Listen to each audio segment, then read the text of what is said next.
There was a moment in that Republican presidential debate last week. I'm sure you've all heard it or watched it or read about it at least, and maybe you're sick of hearing about it, so I'll only talk about it for a few minutes. But it was the moment where the gay soldier asked the question through the YouTube video about what the Republican candidates would do, how they would handle gays in the military should they be elected president. Rick Santorum gave the answer that, you know, the military is not a place for social experimentation, social engineering, he said, and that sex of any kind has no place in the military. Which strikes me as just so infuriating because, number one, it's not social engineering because the fact that people against gays in the military consistently ignore is that gays have always been in the military. Gay men and gay women, for as long as women have been allowed to serve in active roles, have always been in the military, not just in the United States, all over the world, in any country that has ever maintained an army. Gays have always served in the military. They are there. It's not like lifting the ban is injecting gay people into the military. They're there. The other thing about saying that sex of any kind, and he tried to make it sound fair, you know, like, well, I'm against heterosexuals having sex in the military too. He has this really ignorant and infantile and insulting concept of sex in the military, as if all these gay people, now that they can serve openly, are just going to start fucking each other like crazy in uniform on the base while they're on duty, perhaps even while they're deployed in combat positions. They're just going to be fucking like crazy.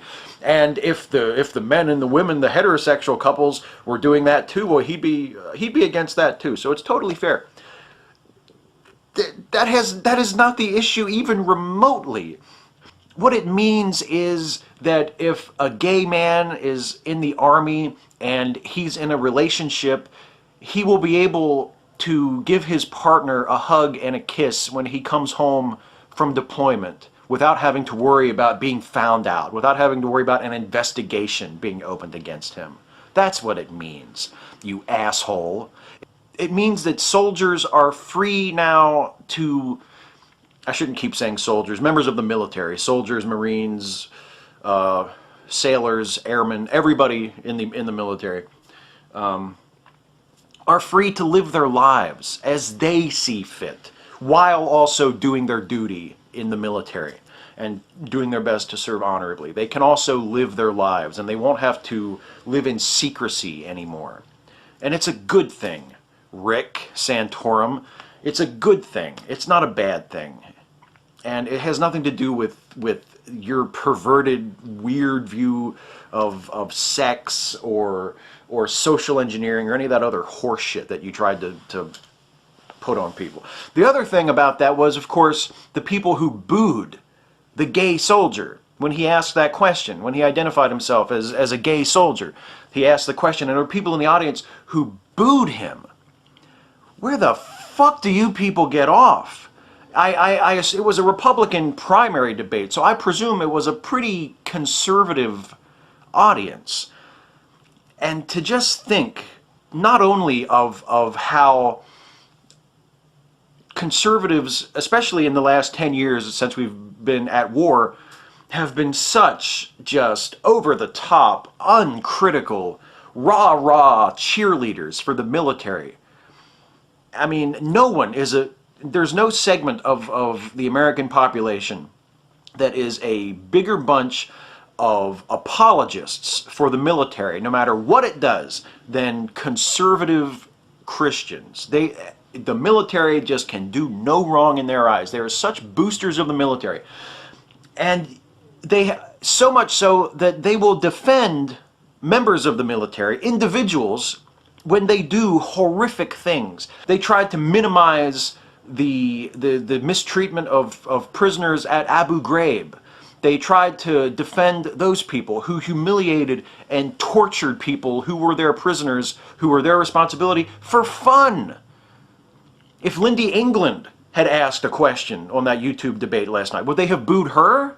No. And I know that these behaviors that war crimes and things of torture and things of that nature that those people have done are not representative of the general conduct of our men and women in the United States military. I know that, and I'm grateful for that. And I'm freely willing to admit that. I'm proud of that, that our soldiers and sailors and Marines and airmen and National Guardsmen know how to conduct themselves with integrity and with honor and to follow the law. What really bothers me is when people, like maybe some of those people who booed that gay soldier, that they will use the honorable conduct of the average soldier as a shield to defend the aberrant soldier, the soldiers who do commit those crimes, who do violate the law and mistreat people and torture and needlessly kill. And yet, what does it take to get a conservative audience to boo a member of the United States military? It has to be a guy in uniform who likes to kiss other guys. That's all it takes. He doesn't have to be a murderer or a torturer or someone who is a disgrace to his uniform and his country. No, that's fine. We'll make excuses for that guy. We'll chalk him up to the stress or the fog of war. We'll defend that guy. But the guy who likes to kiss other guys, oh no, fuck him. Boo. Never mind that he's over there in a war zone, and at any moment he could be killed or forced to kill somebody else while prosecuting a war that most of you guys who applauded probably supported and continue to support. No, that's all right. Never mind any of that. He likes to kiss other boys. Boo, we don't need him. Get him out of the military. You fucking pathetic bigots. I hope you know what? I hope you vote for Santorum. I really do. I hope you vote for Santorum. All you people who booed that gay man from the military who asked that question, please vote for Santorum because you fucking deserve each other.